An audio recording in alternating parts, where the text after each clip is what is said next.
Hello friends, welcome to CPC competition paper crackers में आपका हार्दिक स्वागत है।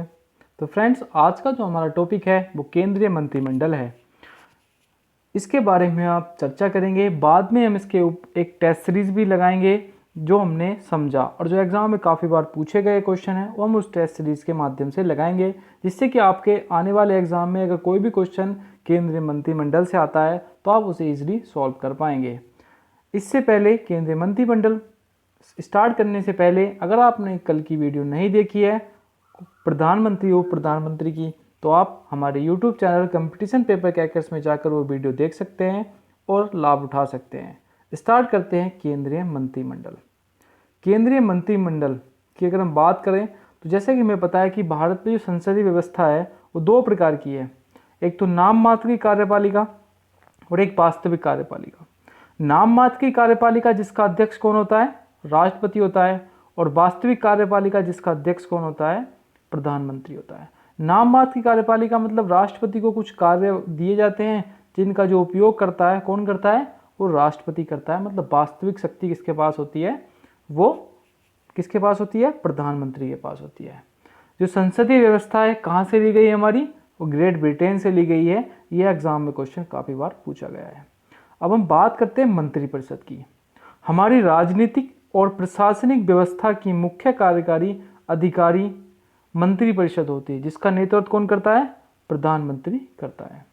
आर्टिकल 74 और 75 काफ़ी इंपॉर्टेंट हैं और एग्जाम में काफ़ी बार पूछे गए हैं। आर्टिकल 74 कहता है कि भारत में एक मंत्रिपरिषद होगी और 75 कहता है जिसका मुखिया कौन होगा? प्रधानमंत्री होगा, या उनका नेतृत्व कौन करेगा? प्रधानमंत्री करेगा। अब हम बात करते हैं मंत्रिमंडल की। तो मंत्रिमंडल की अगर नियुक्ति की हम बात करें, किसकी नियुक्ति कौन करता है? तो मंत्रिमंडल की नियुक्ति कौन करता है? वो राष्ट्रपति करता है। लेकिन राष्ट्रपति किसी को ऐसे ही नियुक्ति नहीं करेगा। जो लोकसभा में लोगों द्वारा चुने जाएंगे उनकी नियुक्ति राष्ट्रपति द्वारा करता है। लेकिन इसकी नियुक्ति प्रधानमंत्री की सलाह से की जाती है। नियुक्ति भले ही राष्ट्रपति करता है लेकिन सलाह कौन देता है? कौन देता है? प्रधानमंत्री देता है। जैसे कि राष्ट्रपति का सलाहकार कौन होता है? प्रधानमंत्री होता है। तो प्रधानमंत्री उसको सारी चीज़ों में सलाह देता है कि ये आपको नियुक्ति करनी है। अब हम बात करते हैं त्यागपत्र कि मंत्रिमंडल जो है अपना त्यागपत्र किसको देंगे? तो मंत्रिमंडल अपना त्यागपत्र भी राष्ट्रपति को देते हैं। राष्ट्रपति को त्यागपत्र देते हैं। एग्जाम में काफ़ी बार पूछा गया है कि मंत्रिमंडल अपना त्यागपत्र किसे देता है या मंत्री अपना त्यागपत्र किसे देंगे? तो जो केंद्रीय मंत्री होंगे वो किसे देंगे? अपना राष्ट्रपति को देंगे। अब हम बात करते हैं योग्यता के बारे में कि मंत्रिमंडल में जो मंत्री पद दिया जाता है उनकी योग्यता क्या होनी चाहिए। वह लोकसभा और राज्यसभा के सांसदों में मंत्री पद की नियुक्ति की जाती है। या तो सदस्य लोकसभा का हो या राज्यसभा का हो, तब भी उसे मंत्री बना लिया जाता है। कैबिनेट मंत्री या केंद्रीय मंत्री बना लिया जाता है, क्योंकि एक साथ कभी भी कोई व्यक्ति लोकसभा और राज्यसभा का सदस्य नहीं हो सकता है। अब हम बात करते हैं अगर कोई व्यक्ति, सपोज माना कि जैसे कि कोई व्यक्ति एक महत्वपूर्ण व्यक्ति है और योग्य व्यक्ति है, उसको वो पद देना है, लेकिन वो अपना इलेक्शन में खड़ा हुआ था और हार गया वहाँ पे, तो क्या करते हैं? उसे राष्ट्रपति प्रधानमंत्री की सलाह पर राष्ट्रपति मंत्री नियुक्त कर देता है। लेकिन 6 महीने के अंतर्गत उसे क्या होता है? उसे अपना सांसद जो है वो वहाँ से चुनना होता है, या कहीं से उसे लोकसभा में सदस्य बनना होता है या राज्यसभा में सदस्य बनना होता है। अधिकतर वैसे राज्यसभा में बनते हैं, लेकिन लोकसभा में भी होता है कि लोकसभा में बन सकता है। जैसे कि यदि कोई व्यक्ति संसद की सदस्यता के बिना मंत्री पद पर सुशोभित होता है तो उसे 6 माह के भीतर संसद के किसी भी सदन की सदस्यता लेनी अनिवार्य होगी। यदि वह नहीं ले पाता है तो उसे अपना मंत्री पद त्यागना पड़ेगा। कितने महीने में? 6 महीने के अंतर्गत। एक मंत्री जो संसद के किसी सदन का सदस्य होता है दूसरे सदन की कार्यवाही में भाग ले सकता है। उसे बोलने का अधिकार है, परंतु उसी सदन में मत दे सकता है जिसका सदस्य होता है। अर्थात वह किसी भी सदन में बोल सकता है, चाहे लोकसभा हो राज्यसभा हो, अपना भाग भी ले सकता है कि कार्यवाही में, अपना मत लेकिन उसी संसद में देगा या जिसका वह सदस्यता होगा। जैसे कि लोकसभा का होगा या राज्यसभा का होगा तो वहीं देगा। लोकसभा का सदस्य होगा तो लोकसभा में अपना मत देगा, और राज्यसभा का सदस्य होगा तो राज्यसभा में ही अपना मत देगा। अब हम बात करते हैं मंत्रिमंडल की गठन की। मंत्री पद का ग्रहण जो होता है वो राष्ट्रपति उन्हें क्या होता है, राष्ट्रपति ही अब उनके पद की गोपनीयता की शपथ दिलाता है। अर्थात जो मंत्रिमंडल को शपथ दिलाएगा, कौन दिलाएगा, राष्ट्रपति दिलाएगा। और राष्ट्रपति को शपथ कौन दिलाता है, ये हमने पहली वीडियो, राष्ट्रपति की वीडियो हमने पढ़ी थी, उसमें कौन दिलाता है, तो उच्चतम न्यायालय का मुख्य न्यायाधीश दिलाता है। और प्रधानमंत्री को शपथ कौन दिलाता है, तो कौन दिलाता है, राष्ट्रपति ही प्रधानमंत्री को उसकी गोपनीयता की शपथ दिलाता है। और मंत्रिमंडल को भी कौन दिलाता है, राष्ट्रपति ही उसके पद की गोपनीयता की शपथ दिलाता है। अब उत्तरदायित्व की बात करते हैं कि मंत्रिमंडल का जो उत्तरदायित्व होता है वो किसके प्रति होता है।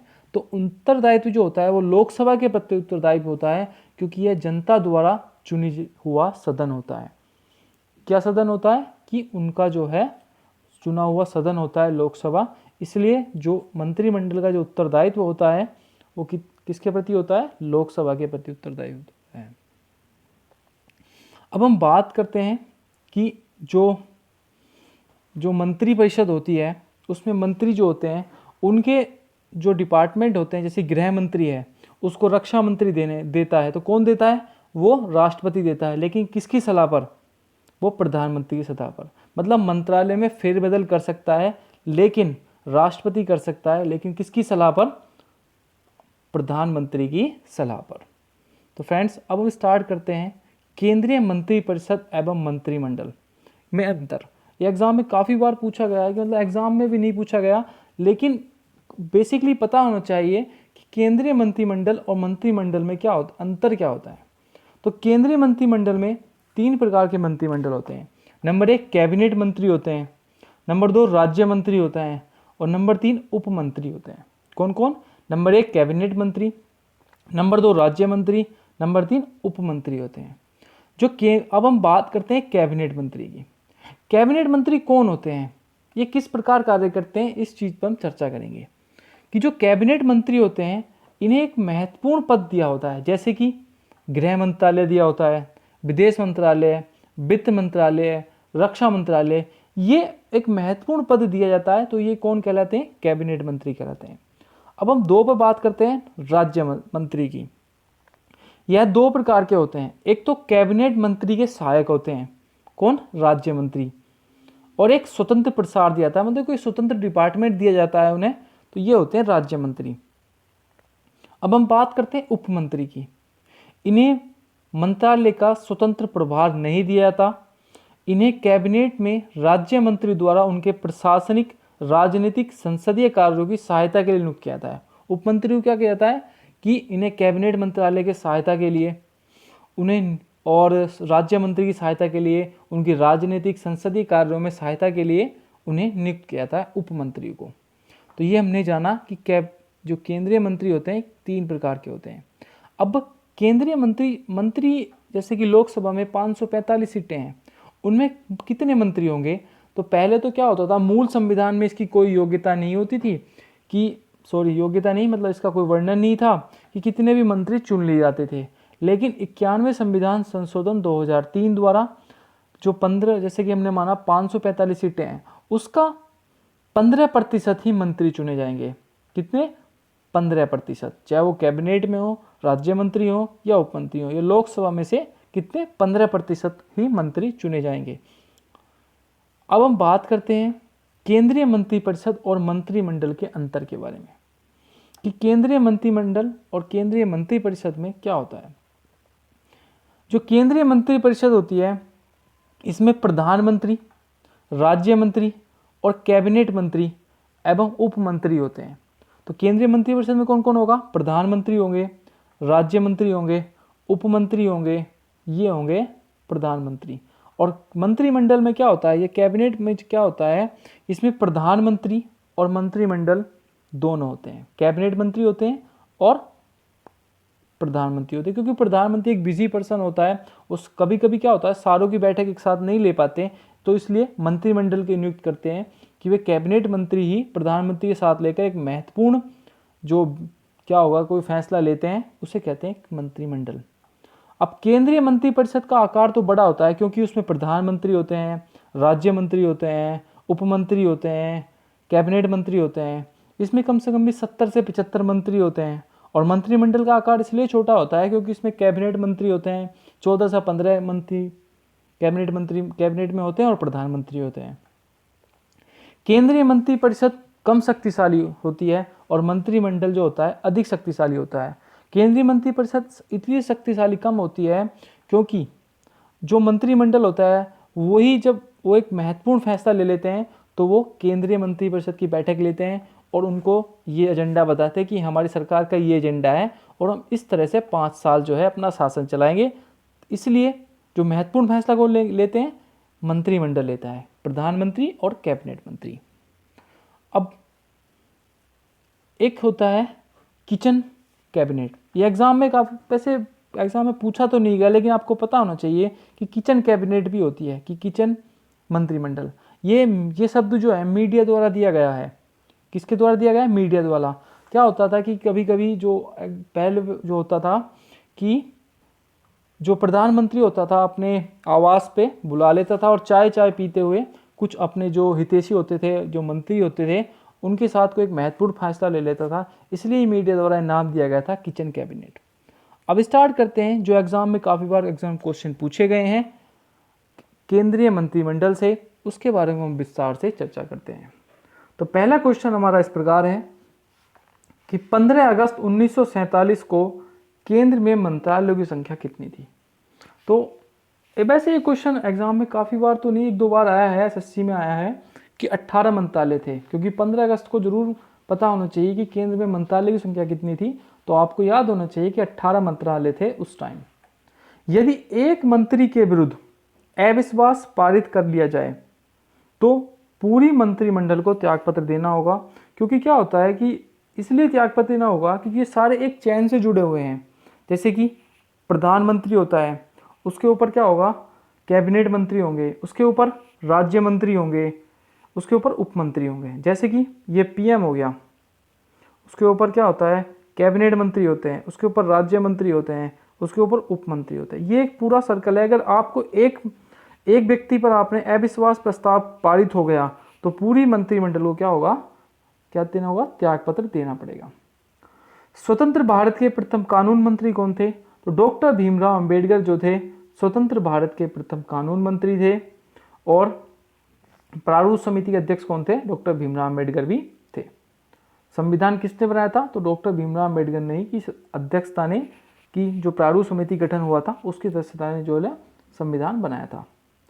भारत के किसी सदन का सदस्य बिना कोई व्यक्ति मंत्री पद पर कितने माह तक रह सकता है या कितने समय तक रह सकता है? तो 6 माह तक रह सकता है। भारत के मंत्री परिषद में अधिकतम सदस्य कहाँ से लिए जाते हैं? तो अधिकतर सदस्य जो होते हैं वो लोकसभा से लिए जाते हैं क्योंकि वो जनता द्वारा चुने जाते हैं। मंत्री परिषद के सदस्यों व पद एवं गोपनीयता की शपथ कौन दिलाता है? तो राष्ट्रपति मंत्री परिषद सदस्यों की शपथ दिलाता है। केंद्र सरकार के मंत्रालय एवं विभागों का सर्जन कौन करता है? तो केंद्र सरकार के मंत्रालय को जो विभागों का सर्जन करता है वो करता है आपका प्रधानमंत्री। स्वतंत्र भारत के प्रथम रक्षा मंत्री कौन थे? तो सरदार वल्लभ भाई पटेल जो थे स्वतंत्र भारत के प्रथम रक्षा मंत्री थे। और स्वतंत्र भारत के प्रथम उप प्रधानमंत्री कौन थे? तो सरदार वल्लभ भाई पटेल जो थे स्वतंत्र भारत के प्रथम कौन थे? उप प्रधानमंत्री भी थे। इन्हें भारत का लौह पुरुष भी कहा जाता है। स्वतंत्र भारत के प्रथम वित्त मंत्री कौन थे? तो सर जॉन मैथाई जो थे स्वतंत्र भारत के प्रथम वित्त मंत्री थे। राजभाषा विभाग निम्नलिखित में से किस मंत्रालय के अधीन आता है? तो गृह मंत्रालय के अधीन आता है राजभाषा विभाग। भारतीय गणराज्य में वास्तविक कार्यकारी प्राधिकार किसके पास होता है? तो भारतीय गणराज्य में वास्तविक कार्यकारी प्राधिकार जो होता है वो मंत्रिपरिषद के पास होता है।